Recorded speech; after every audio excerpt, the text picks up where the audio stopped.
এ কি, এত রাতে এই মানুষগুলো এখানে কি করছে? হারুন সাহেব রাস্তার পাশে থাকা মাঠের মধ্যে অনেকগুলো সাদা জুব্বা পরা মানুষ দেখতে পান।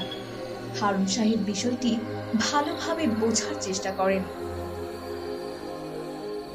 কারো কোনো বিপদ হয়েছে নাকি? একটু লক্ষ্য করার পর হারুন সাহেব বুঝতে পারেন এখানে এক ব্যক্তির জানাজা পড়ার জন্য অনেকগুলো লোক এসেছে। সাথে সাথে হারুন সাহেব মৃত ব্যক্তির জন্য আল্লাহ তাআলার কাছে দোয়া করেন।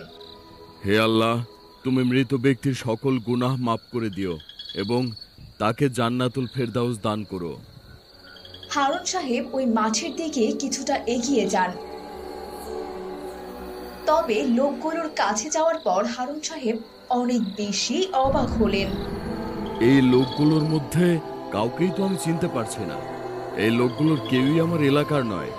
লোকগুলো সবাই সাদা জুব্বা পরিহিত ছিল। হারুন সাহেবের কাছে বিষয়টি অনেক অদ্ভুত মনে হলো। তিনি চলে যাওয়ার কথা ভাবলেন।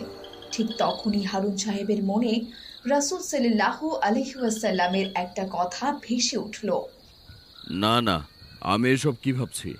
রাসূল সাল্লাল্লাহু আলাইহি ওয়াসাল্লাম বলেছেন, জানাজার নামাজে অংশগ্রহণ করলে আর অনেক নেকি পাওয়া যায়। এই ভেবে হারুন সাহেব জানাজার নামাজ পড়ার জন্য চলে গেলেন।